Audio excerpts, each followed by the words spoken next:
이정희는 아침 햇살과 함께 눈을 뜹니다. 창밖으로 들어오는 봄빛이 따스했습니다. 침대 옆 탁자에는 남편의 사진이 놓여 있었죠. 사진 속 남편은 여전히 환하게 웃고 있었습니다. 정희는 사진을 쓰다듬으며 작게 중얼거렸습니다. 여보, 오늘도 월요일이네요. 매달 첫째 주 월요일은 정희에게 특별한 날이었습니다. 은행에 가서 통장을 정리하고 이번 달 생활비를 계산하는 날이었죠. 남편이 떠나고 나서 생긴 습관이었습니다. 혼자가 되고 나니 돈 관리가 더 중요해졌거든요. 남편이 살아계실 때는 이런 것들을 신경 쓰지 않아도 됐는데 이제는 모든 걸 스스로 챙겨야 했습니다. 정희는 천천히 일어나 세면대로 향했습니다. 거울 속 자신의 얼굴을 보며 가볍게 미소 지었습니다. 머리에 흰머리가 많이 늘었지만 얼굴빛만큼은 건강해 보였어요.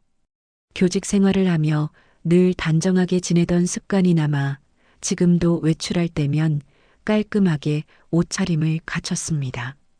옷장에서 연보라색 블라우스를 꺼냈습니다. 남편이 좋아하던 색이었죠. 그 위에 베이지색 가디건을 걸치고 검은색 면바지를 입었습니다. 거울 앞에 서서 옷매무새를 가다듬는데 문득 옛 제자들의 얼굴이 떠올랐습니다. 교단에 선 지 벌써 오래됐지만 아이들의 얼굴은 여전히 생생했어요. 아침 식사는 간단하게 했습니다. 미역국에 밥 한 공기, 김치 몇 점이 전부였습니다. 혼자 먹는 밥은 언제나 금방 식었죠. 그래도 정희는 천천히 꼭꼭 씹어 먹었습니다. 건강을 지키는 첫걸음은 제대로 먹는 것이라고 늘 생각했거든요. 식사를 마치고 설거지를 하는데 벽에 걸린 시계가 눈에 들어왔습니다. 9시 10분. 은행은 10시에 가면 딱 좋았습니다. 너무 일찍 가면 대기 시간이 길고 너무 늦으면 사람들로 붐볐거든요. 정희는 설거지를 마치고 가방을 챙겼습니다. 통장, 도장, 신분증을 확인하고 지갑도 꼼꼼히 살폈습니다. 현관문을 열려는 순간 휴대전화가 울렸습니다. 화면에는 장민호라는 이름이 떠 있었죠. 조카 사위였습니다. 정희의 여동생 윤경자에게는 딸이 하나 있었는데 그 딸이 몇 년 전에 민호와 결혼했습니다. 민호는 평소에도 자주 안부 전화를 하는 편이었어요. 정희는 전화를 받았습니다. 여보세요? 이모님, 안녕하세요. 저 민호예요. 목소리는 평소처럼 부드러웠습니다. 하지만 어딘가 다른 느낌이 들었어요. 정희는 말투에서 뭔가 미묘한 긴장감을 느꼈습니다. 민호는 보통 이모님 잘 지내시죠? 라고 먼저 안부를 물었는데 오늘은 바로 본론으로 들어갔거든요. 이모님, 혹시 오늘 은행 가시나요? 정희는 잠시 멈칫했습니다. 자신의 일정을 민호가 어떻게 아는 걸까요? 물론 가끔 이야기를 나누며 월요일마다 은행에 간다고 말한 적은 있었습니다. 하지만 오늘따라 민호가 그걸 물어보는 게 이상하게 느껴졌어요. 응, 잠시 후에 가려고 하는데 왜 그러니? 아, 아무것도 아니에요. 그냥 궁금해서요. 요즘 은행 전산이 좀 불안정하다는 얘기를 들어서요. 혹시 이모님 통장에 이상한 거래 내역 같은 게 보이면 꼭 말씀해 주세요. 민호의 말은 친절했습니다.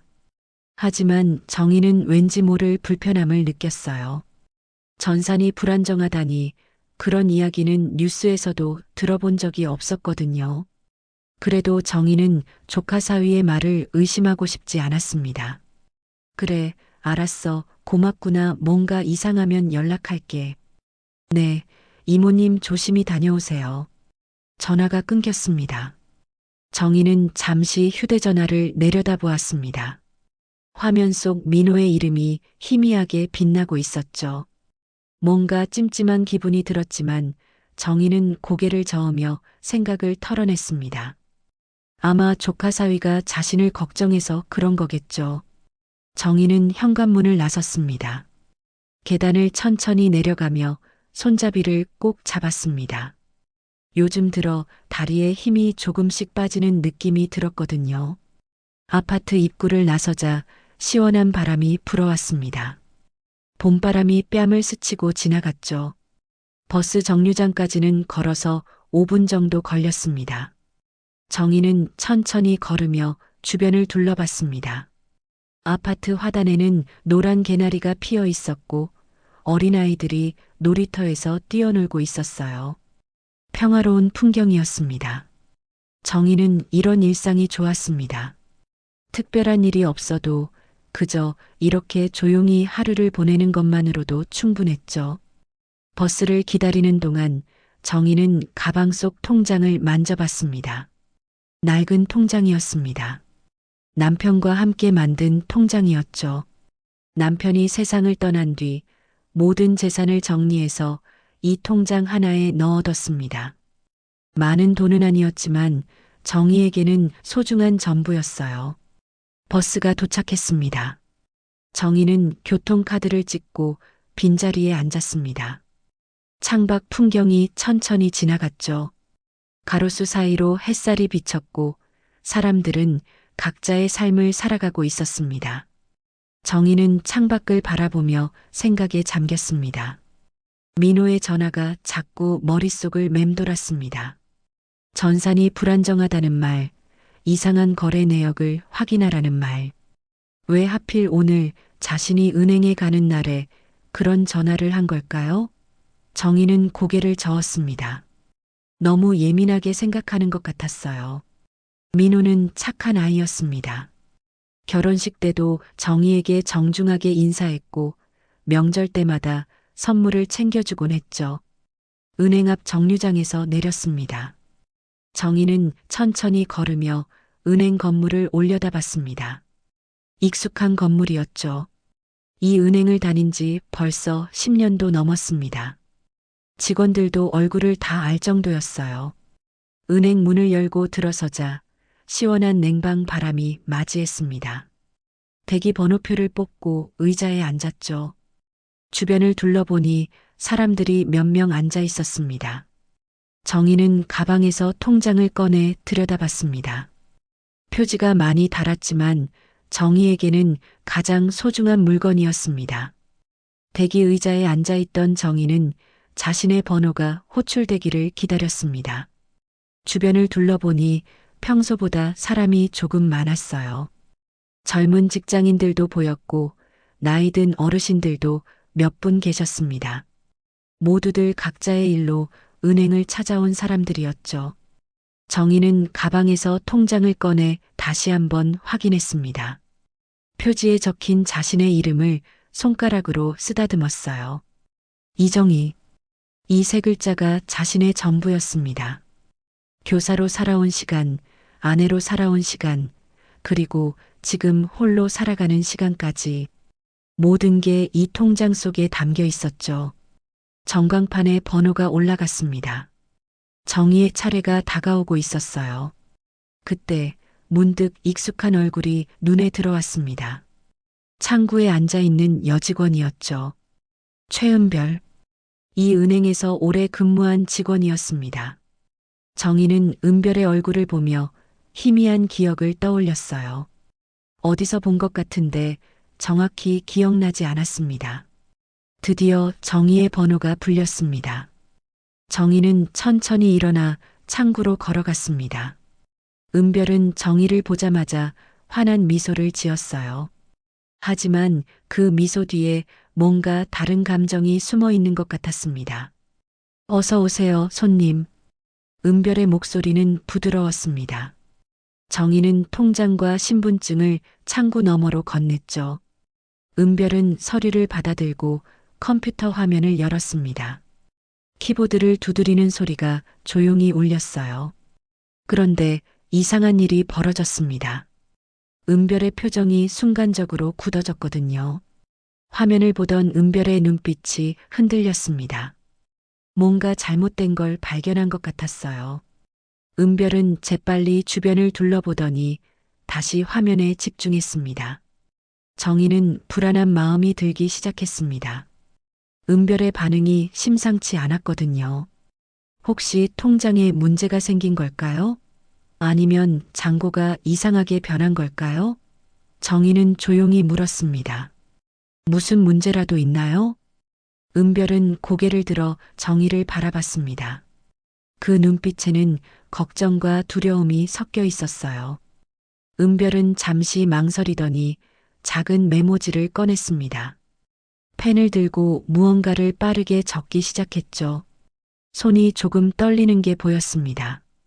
은별은 메모지를 접어서 정희에게 건넸습니다. 표정은 여전히 차분했지만 눈빛만큼은 긴박했어요. 정희는 메모지를 받아 천천히 펼쳤습니다. 거기에는 이렇게 적혀 있었습니다. 뒤돌아보지 마세요. 지금 위험해요. 정희의 심장이 쿵 하고 내려앉았습니다. 위험? 무슨 위험이란 말인가요? 정희는 본능적으로 뒤를 돌아보려 했습니다. 하지만 은별이 재빨리 고개를 저으며 눈빛으로 신호를 보냈어요. 절대 뒤를 보지 말라는 신호였죠. 정희는 가슴이 두근거리기 시작했습니다. 무슨 일이 벌어지고 있는 걸까요? 대체 무엇이 위험하다는 건지 알 수가 없었습니다. 은별은 여전히 화면을 보며 차분하게 업무를 처리하는 척했지만 그 손놀림은 평소와 달랐어요. 정희는 어떻게 해야 할지 몰라 가만히 서 있었습니다. 머릿속이 하얗게 변했어요. 교사 생활을 하며 수많은 문제 상황을 겪었지만 지금 이 순간만큼은 어떻게 대처해야 할지 감이 잡히지 않았습니다. 그때 정희는 문득 한 가지 방법을 떠올렸습니다. 휴대전화였죠. 가방에서 휴대전화를 꺼내 화면을 켰습니다. 겉으로는 시간을 확인하는 척했지만 실제로는 화면의 반사를 이용해 뒤쪽을 살피려는 것이었어요. 휴대전화 화면이 켜지자 희미하게 뒤쪽 풍경이 비쳤습니다. 정희는 조심스럽게 각도를 조절했어요. 그리고 그 순간 정희는 숨이 멎을 것 같았습니다. 화면 속에 3명의 남자가 보였습니다. 모두 정희를 똑바로 쳐다보고 있었어요. 그들의 눈빛은 날카로웠고 표정은 차갑게 굳어 있었습니다. 마치 사냥감을 노리는 맹수 같았죠. 정희는 더 자세히 보려고 화면을 살짝 움직였습니다. 그리고 그 순간 정희는 충격적인 사실을 발견했습니다. 세 남자 중 한 명의 얼굴이 눈에 익었거든요. 아니, 익은 정도가 아니었습니다. 그 사람은 바로 조카 사위 장민호였어요. 정희는 손이 떨려서 휴대전화를 떨어뜨릴 뻔했습니다. 민호? 왜 민호가 저기 있는 거죠? 그것도 저렇게 무서운 표정으로 자신을 노려보고 있다니. 오늘 아침에 전화했던 그 민호가 맞나요? 이모님을 걱정하는 척했던 그 목소리의 주인이 저기 서 있다는 게 믿기지 않았습니다. 정희는 휴대전화를 가방에 다시 넣으며 애써 침착함을 유지했습니다. 하지만 속으로는 온갖 생각이 뒤엉켰어요. 민호가 왜 저기 있는 걸까요? 그리고 왜 저렇게 자신을 감시하고 있는 걸까요? 혹시 민호가 자신에게 무슨 나쁜 짓을 하려는 건 아닐까요? 은별은 여전히 화면을 보며 무언가를 확인하고 있었습니다.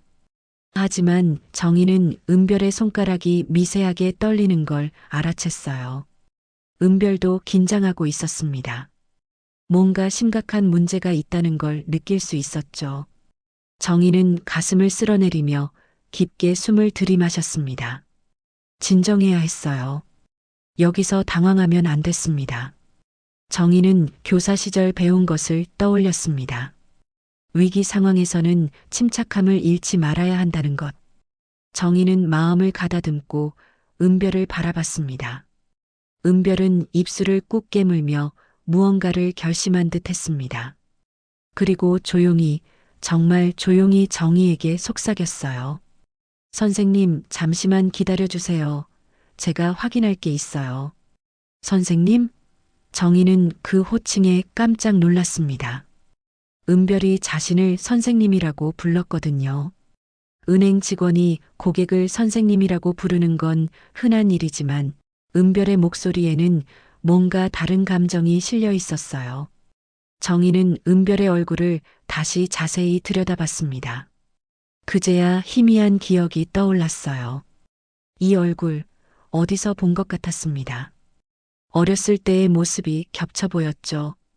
정희는 수십 년간 교단에 섰던 사람이었습니다. 수많은 아이들을 가르쳤고 그 아이들의 얼굴을 기억하고 있었어요. 혹시 은별도 자신의 제자였던 걸까요? 정희는 묻고 싶었지만 지금은 그럴 상황이 아니었습니다. 뒤에는 민호와 낯선 남자들이 자신을 노리고 있었고 은별은 뭔가 심각한 문제를 발견한 상태였으니까요. 은별은 키보드를 몇 번 더 두드리더니 프린터에서 무언가를 출력했습니다. 그리고 그 종이를 정희에게 보이지 않게 접어서 서랍에 넣었어요. 은별의 얼굴은 점점 더 굳어졌습니다. 정희는 불안감이 커져갔습니다. 대체 통장에 무슨 일이 생긴 걸까요? 그리고 민호는 왜 저기 서서 자신을 지켜보고 있는 걸까요? 오늘 아침 전화는 대체 무엇 때문이었던 걸까요? 은별은 정희를 바라보며 작게 고개를 끄덕였습니다. 그리고 평소보다 조금 큰 목소리로 말했어요. 손님, 확인 결과 처리할 내용이 좀 있네요. 저쪽 상담실에서 자세히 말씀드리겠습니다. 은별은 자리에서 일어나며 정희에게 손짓을 했습니다. 상담실로 가자는 신호였죠. 정희는 천천히 일어났습니다. 다리에 힘이 빠지는 것 같았어요. 은별은 정희의 팔을 살짝 잡아 지탱해 주었습니다. 그 손길이 따뜻했습니다. 두 사람은 창구를 벗어나 복도를 걸었습니다. 정희는 뒤를 돌아보고 싶은 마음을 억눌렀어요. 민호가 여전히 자신을 지켜보고 있을 게 분명했습니다. 등 뒤로 시선이 느껴졌거든요. 마치 날카로운 칼날이 등을 찌르는 것 같았습니다. 은별은 복도 끝에 있는 작은 방으로 정희를 안내했습니다. 문패에는 고객 상담실이라고 적혀 있었어요. 은별이 문을 열자 아담한 공간이 나타났습니다. 책상 하나와 의자 2개, 그리고 컴퓨터가 놓여 있었죠. 은별은 정희를 의자에 앉힌 뒤 문을 조용히 닫았습니다. 그리고 블라인드를 내려 밖에서 안이 보이지 않게 했어요. 정희는 가슴이 두근거렸습니다. 뭔가 큰일이 벌어지고 있다는 걸 직감할 수 있었습니다. 은별은 자신의 의자에 앉아 컴퓨터를 켰습니다. 화면이 밝아지면서 여러 창이 열렸어요. 은별은 정희의 통장 번호를 입력하고 엔터키를 눌렀습니다. 그리고 화면을 정희 쪽으로 돌렸죠. 선생님, 이것 좀 보세요. 정희는 화면을 들여다봤습니다. 처음에는 무슨 내용인지 잘 이해가 안 됐어요. 숫자와 글자들이 빼곡하게 나열되어 있었습니다.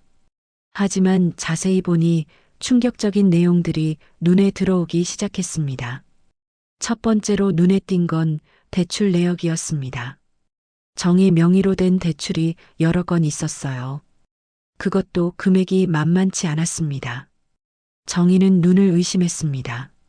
자신은 평생 대출을 받아본 적이 없었거든요.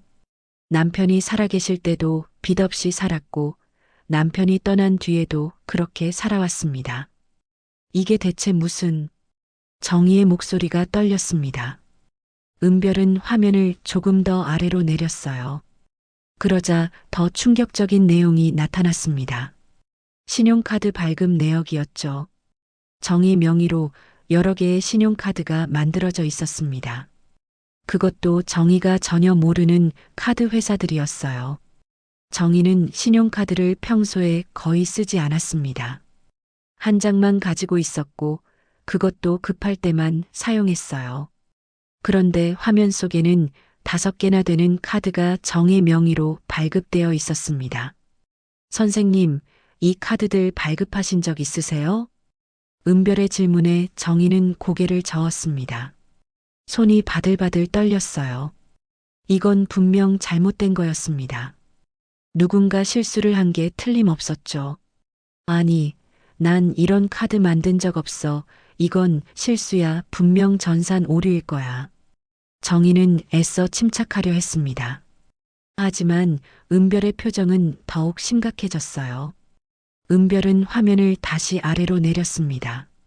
그리고 정희가 가장 두려워했던 내용이 나타났습니다. 송금 내역이었습니다. 정희의 계좌에서 거액의 돈이 빠져나간 기록이 있었어요. 그것도 한두 번이 아니었습니다. 여러 차례에 걸쳐 돈이 빠져나갔고 대부분 해외로 송금된 것이었습니다.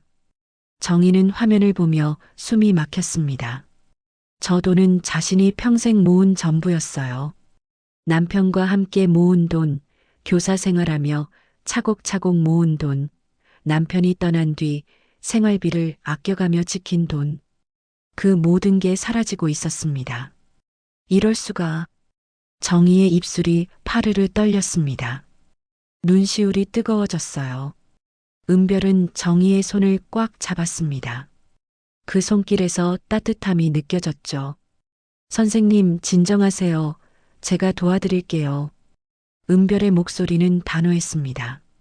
정희는 은별을 바라봤어요. 은별의 눈에는 결연한 의지가 담겨 있었습니다.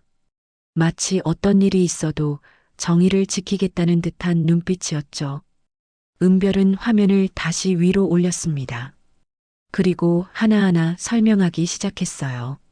선생님, 이 대출들은 모두 최근 몇 달 사이에 일어난 일이에요. 그리고 이 신용카드들도 마찬가지예요. 누군가 선생님의 개인정보를 이용해서 만든 거죠. 정희는 귀를 기울였습니다. 은별의 설명을 들으면 들을수록 상황이 심각하다는 걸 깨달았어요. 그리고 이 송금 내역을 보세요. 모두 선생님이 직접 하신 게 아니에요. 누군가 선생님 명의를 도용해서 한 거예요. 정희는 고개를 끄덕였습니다. 이제야 상황이 이해되기 시작했어요. 누군가 자신의 이름을 훔쳐서 나쁜 짓을 하고 있었던 겁니다. 누가 이런 짓을 한 거죠? 정희의 질문에 은별은 잠시 망설였습니다. 그리고 조심스럽게 입을 열었어요. 선생님, 저도 확실하지는 않아요. 하지만 이런 일은 보통 가까운 사람이 아니면 힘들어요. 선생님의 도장, 신분증, 개인정보, 이런 걸 알 수 있는 사람이 한 거예요. 정희는 머릿속이 복잡해졌습니다. 가까운 사람? 자신의 개인정보를 아는 사람은 많지 않았어요. 여동생 윤경자, 조카, 그리고 조카 사위 민호. 정희는 갑자기 오늘 아침 민호의 전화가 떠올랐습니다. 은행에 가냐고 물었던 그 전화. 그리고 은행에 나타난 민호의 모습. 저 무서운 눈빛으로 자신을 노려보던 모습. 설마. 정희는 믿고 싶지 않았습니다. 민호가 이런 짓을 했다니, 아니, 믿을 수가 없었어요. 민호는 착한 아이였습니다. 결혼할 때 정희에게 꾸벅 인사하던 모습이 눈에 선했거든요. 은별은 정희의 표정을 보며 무언가를 짐작한 듯 했습니다. 하지만 섣불리 말하지 않았어요. 대신 조용히 말했습니다. 선생님, 누군가 선생님 이름으로 모든 걸 조작했어요. 이건 명백한 범죄예요. 지금 당장 경찰에 신고해야 해요. 경찰. 그 단어를 듣는 순간 정희는 현실감을 느꼈습니다. 이건 정말 심각한 일이었어요. 자신의 평생 재산이 사라지고 있었고 누군가 자신의 이름을 도용하고 있었습니다. 정희는 가방 속 휴대전화를 꺼냈습니다. 손이 떨려서 제대로 잡히지 않았어요. 은별이 정희의 손을 잡아 안정시켜 주었습니다. 선생님, 제가 도와드릴게요. 같이 해결해요. 은별의 목소리가 정희에게 힘을 주었습니다. 정희는 고개를 끄덕이며 눈물을 닦았어요. 울면 안 됐습니다. 지금은 정신을 똑바로 차려야 할 때였죠. 은별은 자신의 휴대전화를 꺼내 어디론가 전화를 걸었습니다. 잠시 후 누군가와 통화하는 소리가 들렸어요. 네, 저 은행 직원 최은별이에요. 지금 급한 상황인데요. 금융 사기 사건 같아요. 네, 피해자분이 지금 제 옆에 계세요. 은별은 차분하게 상황을 설명했습니다. 정희는 그 모습을 보며 안도감을 느꼈어요. 은별이 있어서 다행이었습니다. 만약 혼자였다면 어떻게 했을까요? 전화를 끊은 은별이 정희를 바라봤습니다. 선생님, 수사팀에서 곧 올 거예요. 그 전까지 여기 계세요. 밖에 있는 사람들한테 들키면 안 돼요. 정희는 고개를 끄덕였습니다. 밖에는 민호가 있었죠. 만약 민호가 이 모든 일의 배우라면 지금 이 순간도 자신을 노리고 있을 겁니다. 상담실 안은 고요했습니다. 정희는 의자에 앉아 깊은 생각에 잠겼어요. 은별은 컴퓨터 화면을 계속 확인하며 뭔가를 기록하고 있었습니다. 프린터에서 서류가 한 장씩 출력되는 소리가 조용히 울렸죠. 그때 상담실 문을 두드리는 소리가 들렸습니다. 정희와 은별은 동시에 문 쪽을 바라봤어요. 노크 소리는 부드러웠지만 왠지 불길한 느낌이 들었습니다. 누구세요? 은별이 조심스럽게 물었습니다. 문 밖에서 익숙한 목소리가 들려왔어요. 저 장민호입니다. 이모님 괜찮으세요? 민호였습니다. 정희는 가슴이 철렁 내려앉았어요. 은별은 재빨리 정희를 바라보며 눈빛으로 신호를 보냈습니다. 침착하라는 신호였죠. 은별은 프린터에서 출력된 서류들을 서랍 깊숙이 넣었습니다. 잠시만요. 은별이 대답하고 천천히 문을 열었습니다. 문틈 사이로 민호의 얼굴이 보였어요. 민호는 평소처럼 부드러운 미소를 짓고 있었습니다. 하지만 정희는 그 미소 뒤에 숨겨진 무언가를 느꼈습니다. 이모님 무슨 일 있으세요? 밖에서 기다리다가 궁금해서 왔어요. 민호는 상담실 안으로 들어왔습니다. 정희는 민호를 바라보며 억지로 미소를 지었어요. 마음속으로는 온갖 생각이 뒤엉키고 있었지만 겉으로는 태연한 척해야 했습니다. 아, 민호야, 내가 왜 여기 있니? 정희의 목소리가 약간 떨렸습니다. 민호는 정희 옆에 다가와 의자를 하나 끌어당겨 앉았어요. 오늘 아침에 전화드렸잖아요. 이모님 걱정돼서 따라왔어요. 혹시 통장에 문제 있으세요? 민호의 말투는 여전히 부드러웠습니다. 하지만 정희는 그 눈빛에서 뭔가 다른 걸 읽었어요. 민호는 분명 뭔가를 알고 있었습니다. 은별이 끼어들었습니다. 손님, 지금 시스템 점검 중이에요. 잠시 오류가 생겨서 확인하고 있는 거예요. 민호는 은별을 바라봤습니다. 그리고 다시 정희를 돌아보며 말했어요. 이모님, 걱정 마세요. 요즘 은행 전산이 가끔 오류가 생긴대요. 제가 이쪽 일 좀 아니까 도와드릴 수 있어요. 민호는 컴퓨터 화면을 슬쩍 보려고 했습니다. 하지만 은별이 재빨리 화면을 끄며 말했어요. 손님 정보는 보안상 보여드릴 수 없습니다. 민호의 표정이 순간 굳었습니다. 하지만 곧 다시 미소를 지으며 말했죠. 아, 그렇죠. 당연히 그래야죠. 이모님, 시스템 오류면 금방 해결될 거예요. 너무 걱정 마세요. 정희는 민호를 바라보며 여러 생각이 떠올랐습니다. 오늘 아침 전화, 은행에서의 감시, 그리고 지금 이 순간. 모든 게 우연이라고 하기엔 너무 이상했어요. 민호는 정희의 손을 꽉 잡았습니다. 그 손길이 차가웠어요. 이모님, 혹시 이상한 사람한테 연락 받으신 거 아니죠? 요즘 사기꾼들이 많아서요. 특히 어르신들 노리는 나쁜 사람들이 있어요. 그 말을 듣는 순간 정희는 소름이 돋았습니다. 민호가 마치 자신을 시험하는 것 같았거든요. 정희는 고개를 저었어요. 아니, 그런 거 없어. 그냥 통장 정리하러 왔을 뿐이야.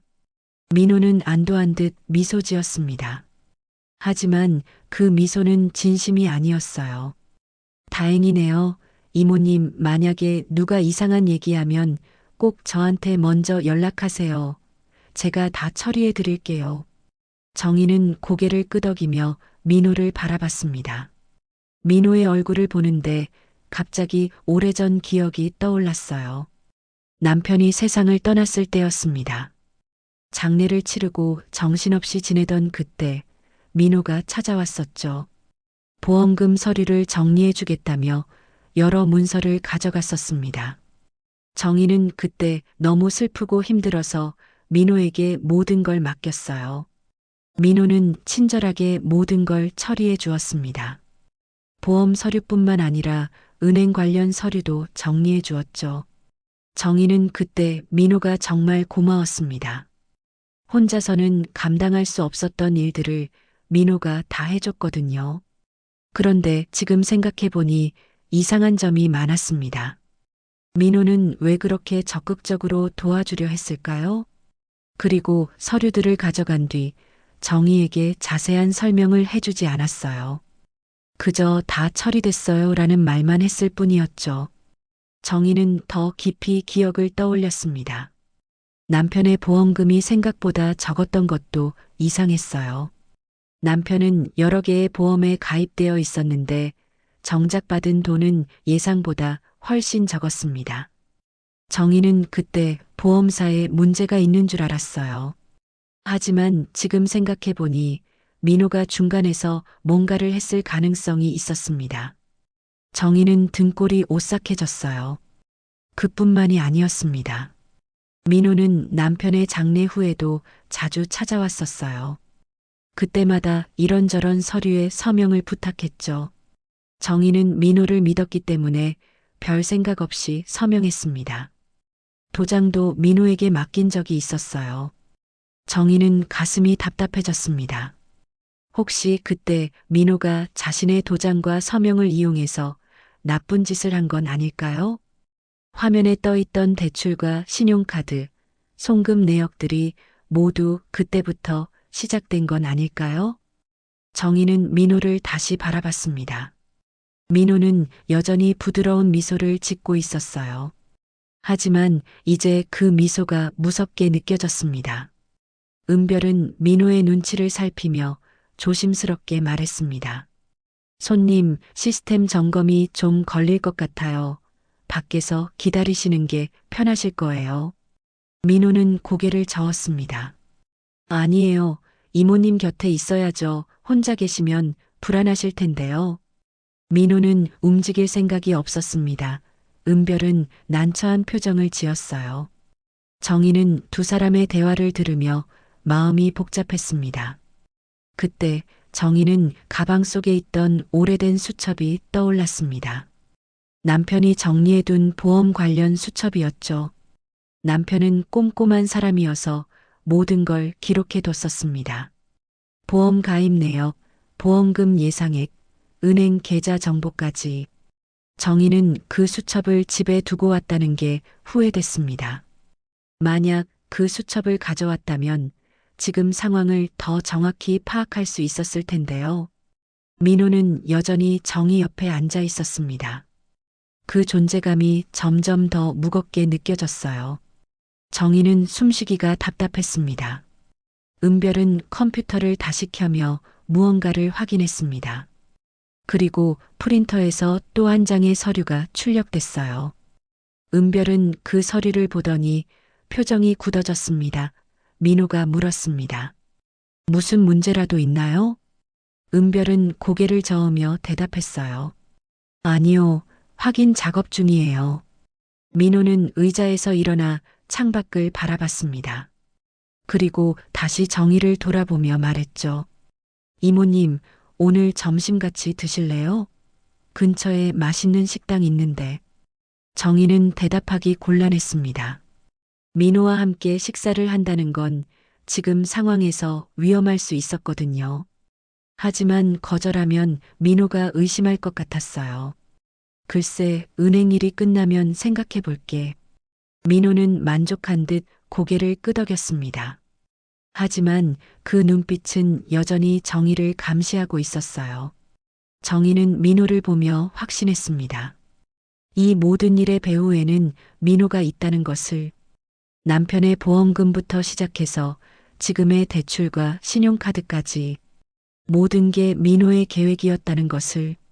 상담실 안의 분위기는 점점 더 무거워졌습니다. 민호는 계속 정희 옆에 앉아 있었고 은별은 긴장한 표정으로 컴퓨터를 지키고 있었어요. 정희는 가슴이 답답해서 숨쉬기조차 힘들었습니다. 그때 은별의 휴대전화가 짧게 진동했습니다. 은별은 화면을 확인하더니 정희를 바라보며 작게 고개를 끄덕였어요. 무언가 신호를 받은 것 같았습니다. 손님, 시스템 점검이 끝났어요. 이제 창구로 나가시면 됩니다. 은별의 말에 정희는 천천히 일어났습니다. 다리가 후들거렸어요. 민호도 함께 일어나며 정희의 팔을 잡았습니다. 이모님, 제가 모시겠습니다. 민호의 손길이 정희의 팔을 꽉 잡았습니다. 너무 세게 잡아서 아플 정도였어요. 정희는 민호를 바라봤습니다. 민호의 눈빛이 예전과 달랐습니다. 뭔가 조급함이 섞여 있었죠. 세 사람은 상담실 문을 나섰습니다. 복도를 지나 은행 로비로 향했어요. 정희는 주변을 둘러봤습니다. 은행 안에는 여전히 사람들이 있었지만 어딘가 분위기가 이상했습니다. 로비에 도착하자 민호는 정희에게 말했습니다. 이모님, 이제 집에 가셔야죠. 제가 차로 모셔다 드릴게요. 정희는 거절하려 했습니다. 하지만 민호의 손이 더 세게 정희의 팔을 잡았어요. 그 순간 정희는 깨달았습니다. 민호가 자신을 어딘가로 데려가려 한다는 것을. 은행 입구 쪽을 보니 아까 함께 있던 두 남자가 서 있었습니다. 그들도 민호처럼 정희를 주시하고 있었어요. 정희는 등골이 서늘해졌습니다. 민호가 걸음을 재촉했습니다. 이모님, 빨리 가요. 밖이 춥습니다. 하지만 은행 출입문으로 다가가는 순간 갑자기 여러 사람이 나타났습니다. 정장을 입은 남녀들이었죠. 그들은 재빨리 은행 입구를 막았습니다. 경찰입니다. 움직이지 마세요. 한 남자가 신분증을 꺼내 보이며 말했습니다. 민호는 순간 얼어붙었어요. 정희의 팔을 잡고 있던 손에 힘이 더 들어갔습니다. 민호와 함께 있던 두 남자도 도망치려 했습니다. 하지만 이미 늦었어요. 경찰들이 재빨리 그들을 둘러쌌습니다. 은행 안에 있던 손님들이 놀라서 웅성거렸어요. 민호는 정희를 놓지 않았습니다. 오히려 더 세게 잡으며 경찰들을 노려봤어요. 비켜요. 이모님이랑 그냥 집에 가는 거예요. 경찰 중 한 명이 다가왔습니다. 중년의 남자였는데 눈빛이 날카로웠어요. 장민호 씨, 금융 사기 및 신분 도용 혐의로 체포합니다. 묵비권을 행사할 수 있습니다. 민호의 얼굴이 일그러졌습니다. 그는 정희를 돌아보며 비웃듯 말했어요. 이모님, 제가 이럴 줄 알았어요? 놀라셨죠? 정희는 민호를 바라봤습니다. 민호의 얼굴에는 증오가 가득했어요. 평소의 부드러운 모습은 온데간데 없었습니다. 경찰이 민호의 팔을 잡으려 하자 민호는 소리쳤습니다. 다 당신 때문이야. 그때 나 무시했잖아. 정희는 민호의 말을 이해할 수 없었습니다. 무시했다니 대체 무슨 소리인가요? 정희는 민호를 무시한 적이 없었어요. 오히려 조카 사위로 맞이한 뒤 잘해주려고 노력했었습니다. 민호는 계속 소리쳤습니다. 제가 누군지도 모르시겠죠? 당연하죠. 선생님은 저 같은 애들은 기억도 안 하시니까.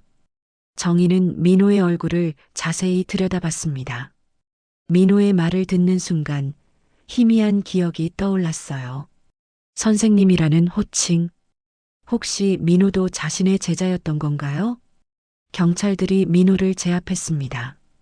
수갑이 채워지는 소리가 들렸어요. 민호는 끌려가면서도 정희를 노려봤습니다. 저 기억 안 나시죠? 20년 전 선생님 반에 있던 장민호요. 맨날 구석에 앉아 있던 애요. 정희는 그제야 기억이 났습니다. 20년 전 자신의 반에 민호라는 학생이 있었어요. 조용하고 말이 없던 아이였습니다. 집안 형편이 어려워서 늘 낡은 옷을 입고 다녔죠. 정희는 그 아이를 걱정했었습니다. 점심도 제대로 못 먹는 것 같아서 몰래 도시락을 챙겨준 적도 있었어요. 그리고 고등학교 진학할 때도 도와줬었습니다.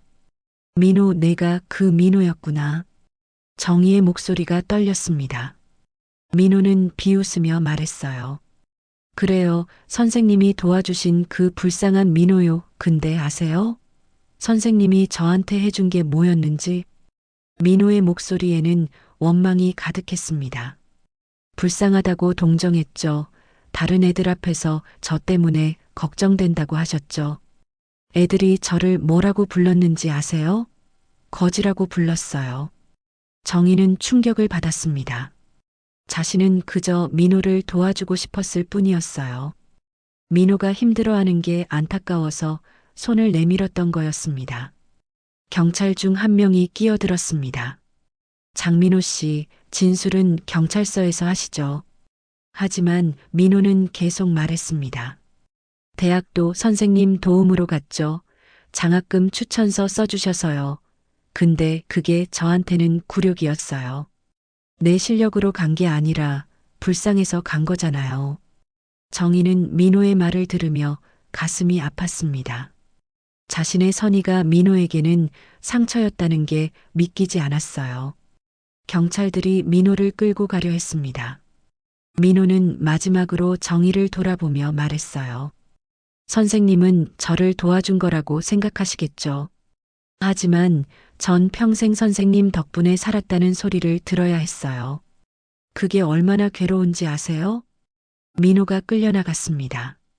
함께 있던 두 남자도 체포됐어요. 은행 안은 술렁거렸습니다. 정희는 그 자리에 멍하니 서 있었죠. 은별이 다가와 정희를 부축했습니다. 정희는 은별을 보며 눈물을 흘렸어요. 내가 잘못한 건가, 민호를 도와준 게 잘못된 거였을까? 은별은 정희의 손을 잡으며 말했습니다. 선생님, 아니에요. 선생님은 잘못하신 거 없어요. 경찰 중 한 명이 정희에게 다가왔습니다. 아까 민호를 체포했던 중년 남자였어요. 저는 김도영 형사입니다. 최은별 씨한테 연락받고 왔어요. 혹시 괜찮으시면 진술 좀 부탁드려도 될까요? 정희는 고개를 끄덕였습니다. 김도영 형사는 부드러운 목소리로 말했어요. 장민호와 일당들은 금융 사기 조직에 속해 있었습니다. 여러 어르신들을 상대로 같은 수법을 써왔어요.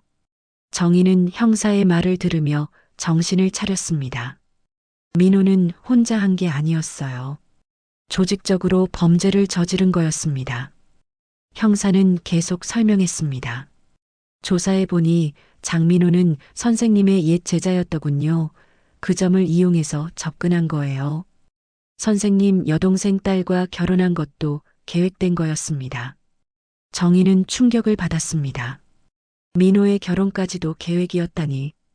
여동생 윤경자의 딸은 순진한 아이였어요. 민호가 그 아이를 속였다는 게 믿기지 않았습니다. 형사가 덧붙였습니다. 장민호는 선생님께 왜곡된 감정을 가지고 있었어요. 선생님의 도움을 받은 게 자존심 상했던 거죠. 그게 점점 열등감으로 변했고 결국 복수심이 됐습니다. 정희는 눈물을 닦았습니다. 자신이 선의로 했던 일이 이렇게 되돌아올 줄은 몰랐어요. 민호를 도와주지 않았어야 했을까요? 아니, 그건 아니었습니다. 잘못은 민호에게 있었어요. 은별이 정희를 의자에 앉혔습니다. 정희는 힘이 빠져서 몸을 가눌 수가 없었어요. 은별은 정희 옆에 앉아 손을 꼭 잡아주었습니다. 형사는 서류 몇 장을 꺼냈습니다. 선생님, 장민호가 선생님 명의로 만든 대출과 카드는 모두 무효 처리될 겁니다. 해외로 송금된 돈도 추적 중이에요. 최대한 찾아드리겠습니다. 정희는 고개를 끄덕였습니다. 돈보다 더 큰 상처는 마음이었어요. 자신이 도와준 제자가 배신했다는 사실이 너무 아팠습니다. 병원 침대에 누워있는 정희의 얼굴은 창백했습니다. 은행에서의 일이 있은 후 정희는 쓰러져서 응급실로 실려왔었어요. 의사는 극심한 스트레스와 충격 때문이라고 했습니다. 며칠간 입원하면서 쉬어야 한다고 했죠. 창밖으로 저녁 노을이 지고 있었습니다. 병실은 조용했어요. 정희는 천장을 바라보며 지난 며칠을 떠올렸습니다. 민호의 배신, 사라진 돈, 그리고 자신의 선의가 누군가에게는 상처였다는 사실. 모든 게 악몽 같았습니다. 경찰 조사는 끝났습니다. 민호와 일당들은 모두 구속됐고 정의 명의로 만들어진 대출과 카드들은 무효 처리가 진행 중이었어요. 해외로 빠져나간 돈도 일부는 찾았다고 했습니다. 하지만 정희의 마음은 회복되지 않았죠.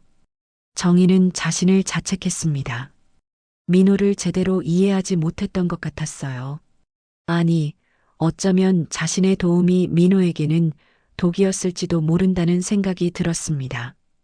좋은 의도로 했던 일들이 오히려 상처를 줬다는 게 너무 괴로웠어요. 병실 문이 조용히 열렸습니다. 간호사가 들어와 정희의 상태를 확인했어요. 할머니, 저녁 식사하셨어요? 정희는 고개를 끄덕였습니다. 사실 제대로 먹지는 못했어요. 입맛이 없었거든요. 간호사는 정희의 이마에 손을 대보더니 미소 지었습니다. 열은 없으시네요. 많이 좋아지셨어요.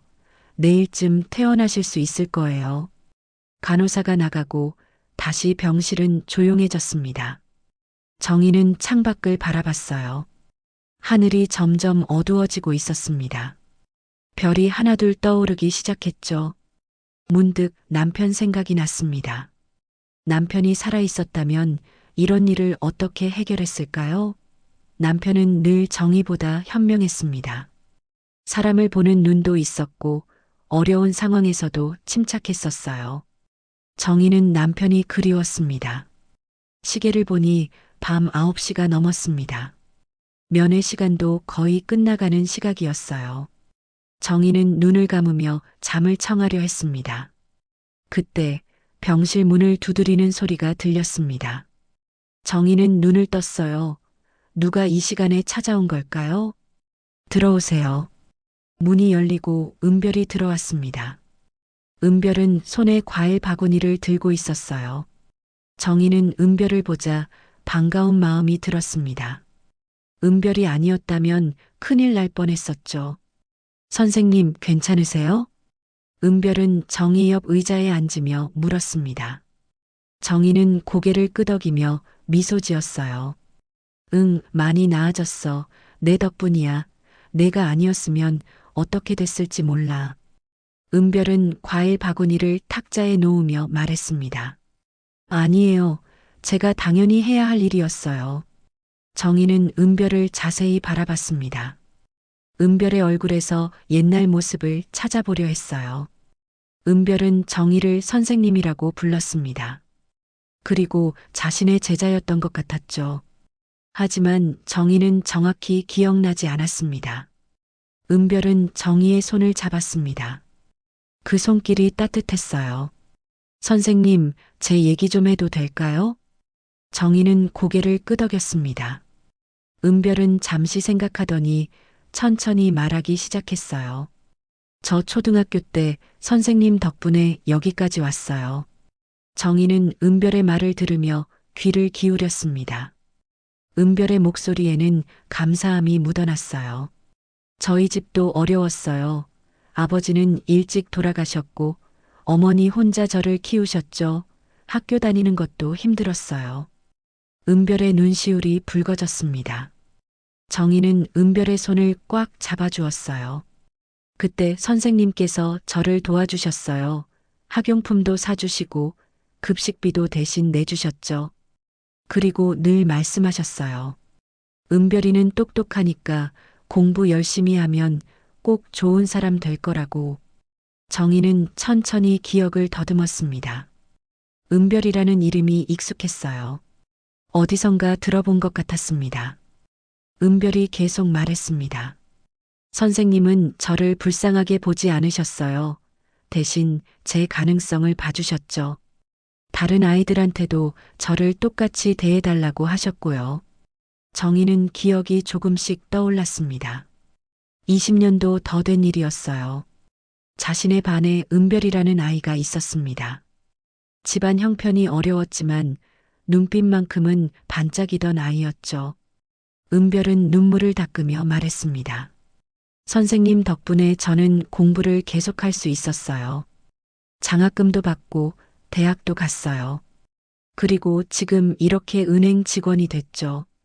정희는 은별의 얼굴을 다시 들여다봤습니다.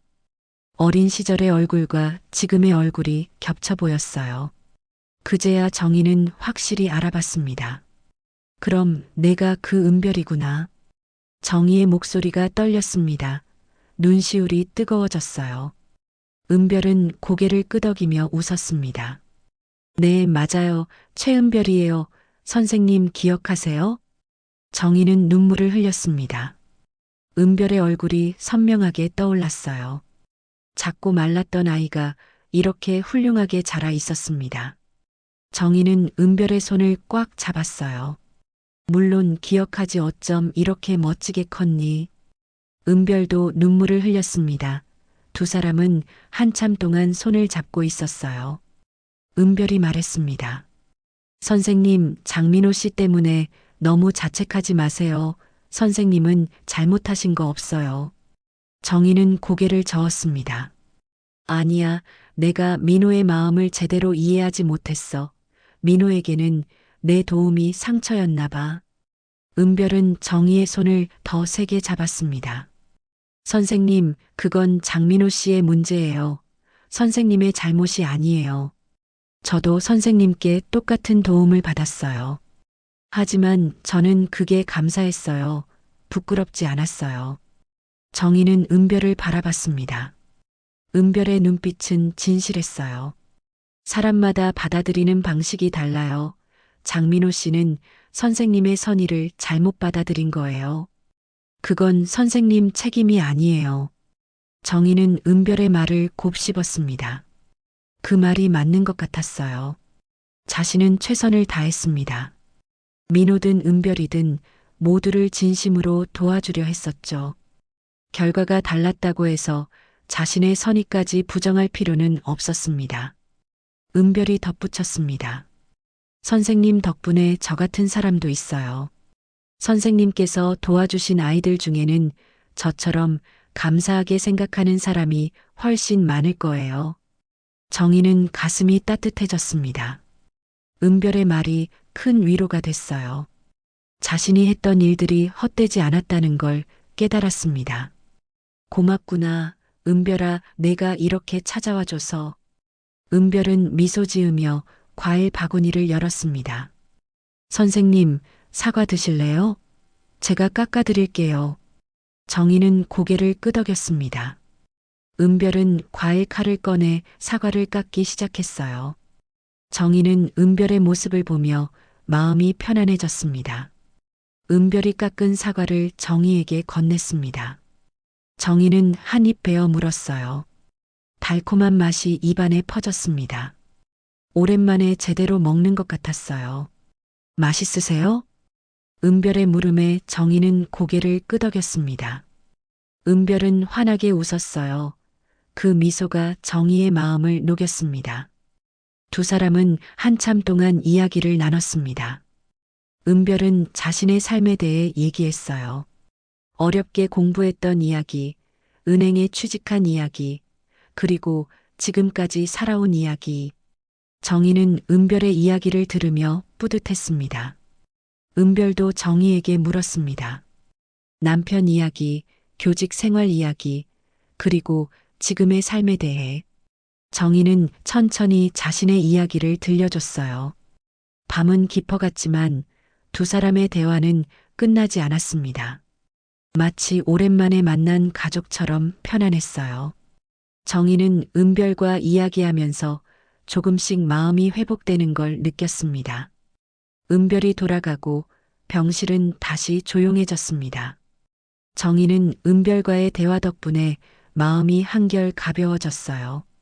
창밖을 보니 밤하늘에 별이 가득했습니다. 정희는 깊은 잠에 빠져들었죠. 다음 날 아침 햇살이 병실 창문을 통해 들어왔습니다. 정희는 눈을 떴어요. 몸이 한결 가벼워진 것 같았습니다. 의사가 회진을 돌며 말했어요. 많이 좋아지셨네요. 오늘 오후쯤 퇴원하셔도 될 것 같습니다. 정희는 고개를 끄덕였습니다. 집에 가고 싶었어요. 자신의 침대에서 편히 쉬고 싶었습니다. 아침 식사를 마치고 정희는 창밖을 내다봤습니다. 병원 정원에 봄꽃이 피어 있었어요. 새들이 지저귀는 소리가 들렸습니다. 평화로운 아침이었죠. 점심 식사 시간이 가까워질 무렵 병실 문을 두드리는 소리가 들렸습니다. 간호사가 아닌 것 같았어요. 노크 소리가 조심스러웠거든요. 들어오세요. 문이 천천히 열렸습니다. 그리고 정희는 깜짝 놀랐어요. 문 앞에 서 있는 사람은 바로 여동생 윤경자였습니다. 경자는 평소보다 훨씬 수척해 보였습니다. 얼굴에는 피곤함이 가득했고 눈가가 부어 있었어요. 경자는 손에 과일 바구니를 들고 있었습니다. 언니. 경자의 목소리가 떨렸습니다. 정희는 경자를 바라보며 복잡한 감정이 들었어요. 경자와는 오랫동안 사이가 좋지 않았습니다. 정확히 말하면 소원했다고 해야 할까요? 경자는 조심스럽게 병실 안으로 들어왔습니다. 의자를 정희 옆으로 끌어당겨 앉았어요. 한참 동안 아무 말도 하지 못했습니다. 정희가 먼저 입을 열었습니다. 어떻게 알고 왔니? 경자는 고개를 숙이며 대답했어요. 경찰서에서 연락 왔어. 민호 일 때문에. 그리고 언니가 병원에 입원했다는 소식도 들었고. 정희는 고개를 끄덕였습니다. 경자도 많이 힘들었을 거예요. 자신의 사위가 범죄자로 밝혀졌으니까요. 경자는 과일 바구니를 탁자에 놓으며 눈물을 훔쳤습니다. 언니 미안해. 정희는 경자를 바라봤습니다. 경자의 눈에는 눈물이 가득했어요. 뭐가 미안하다는 거니? 경자는 고개를 들어 정희를 똑바로 바라봤습니다. 언니 말 믿었어야 했는데. 그때 언니가 민호한테 뭔가 이상한 점이 있다고 했을 때 내가 귀담아 들었어야 했어. 정희는 경자의 말을 듣고 기억을 떠올렸습니다. 남편이 세상을 떠나고 얼마 안 됐을 때였어요. 민호가 서류들을 처리해 준다며 가져간 뒤 정희는 경자에게 조심스럽게 말했었습니다. 민호가 좀 이상하다고, 서류를 왜 그렇게 많이 가져가냐고. 하지만 그때 경자는 화를 냈었습니다. 민호는 착한 사위인데 왜 의심하냐고, 언니가 예민한 거라고 했었죠. 그 일로 두 자매는 더 멀어졌었습니다. 경자가 계속 말했습니다. 나도 알았어야 했어. 민호가 이상하다는 걸. 근데 나는 사위가 좋은 사람이길 바랐어. 우리 딸이 행복하길 바랐거든. 경자의 목소리가 떨렸습니다. 정희는 경자의 마음을 이해할 수 있었어요. 부모라면 누구나 자식이 좋은 사람을 만나길 바라니까요. 경자야. 정희가 경자의 이름을 불렀습니다. 경자는 고개를 들어 언니를 바라봤어요. 나도 확신이 없었어. 그냥 뭔가 불안한 느낌이었을 뿐이야. 내가 그때 화낼 만했어. 경자는 고개를 저었습니다. 아니야, 언니 내가 잘못했어. 언니 말을 무시하고 언니를 의심했어. 그리고 그 뒤로 연락도 거의 안 했잖아. 정희는 경자의 손을 잡았습니다. 경자의 손이 차가웠어요. 우리 둘 다 힘들었어. 서로 조금씩 멀어진 거지. 경자는 눈물을 흘렸습니다. 정희도 눈시울이 뜨거워졌어요. 두 자매는 한참 동안 손을 잡고 있었습니다. 경자가 떨리는 목소리로 물었습니다. 언니 많이 다쳤어? 민호 때문에 얼마나 힘들었어? 정희는 고개를 저었습니다. 이제 괜찮아. 다행히 은별이가 도와줘서 큰 피해는 막았어. 경자는 언니의 품에 안겼습니다. 정희도 동생을 안아주었어요. 두 사람은 눈물을 흘리며 서로를 꼭 껴안았습니다. 오랫동안 쌓였던 오해와 서운함이 눈물과 함께 흘러내렸죠. 한참 후 경자가 고개를 들며 말했습니다. 언니 태어나면 우리 집으로 와 내가 돌봐줄게. 정희는 고개를 저었습니다. 괜찮아 집에 가서 쉴 거야. 대신 자주 보자. 경자는 고개를 끄덕였습니다. 그래 자주 보자. 이제 연락 안 끊고 지내자. 정희는 동생의 손을 꽉 잡았습니다. 고마워. 경자야 와줘서. 경자는 미소 지으며 대답했어요. 나야말로 고마워. 언니 용서해줘서. 두 사람은 다시 한번 포옹했습니다. 병실 창문으로 햇살이 들어와 두 자매를 비췄어요. 오랜 시간 갈라져 있던 자매의 마음이 다시 하나로 이어지는 순간이었습니다. 경자는 과일 바구니를 열며 말했습니다. 언니, 배고프지? 내가 사과 깎아줄게. 정희는 고개를 끄덕였습니다. 경자는 능숙하게 사과를 깎기 시작했어요. 정희는 동생의 모습을 보며 마음이 편안해졌습니다. 그날의 사건은 정희에게 큰 상처를 남겼습니다. 하지만 동시에 잃었던 가족을 되찾는 계기가 됐어요. 몇 달이 흘렀습니다. 계절은 어느덧 초여름으로 접어들고 있었어요. 아침 햇살이 따스하게 아파트 창문을 두드렸습니다. 정희는 평소처럼 일찍 일어나 세수를 하고 단정하게 옷을 갈아입었어요. 오늘은 월요일이었습니다. 매달 첫째 주 월요일. 정희는 거울을 보며 미소 지었습니다.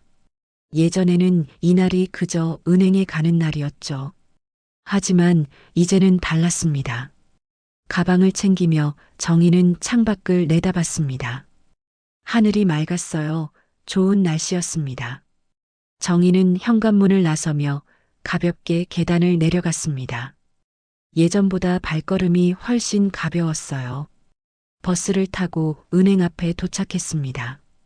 하지만 정희는 바로 은행으로 가지 않았어요. 은행 맞은편에 있는 작은 카페로 향했습니다. 카페 문을 열고 들어서자 익숙한 얼굴이 정희를 반겼습니다. 선생님, 여기에요.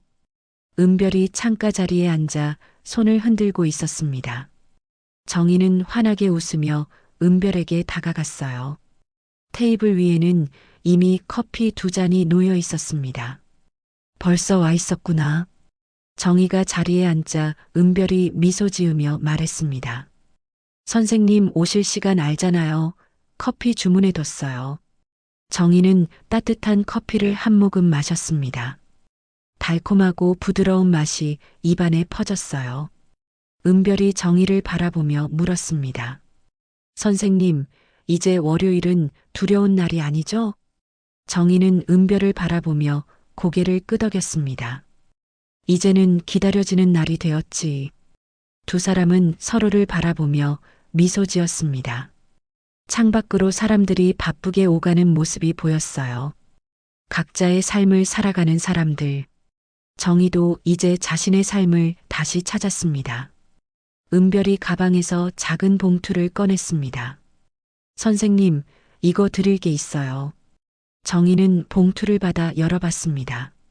안에는 사진 한 장이 들어 있었어요.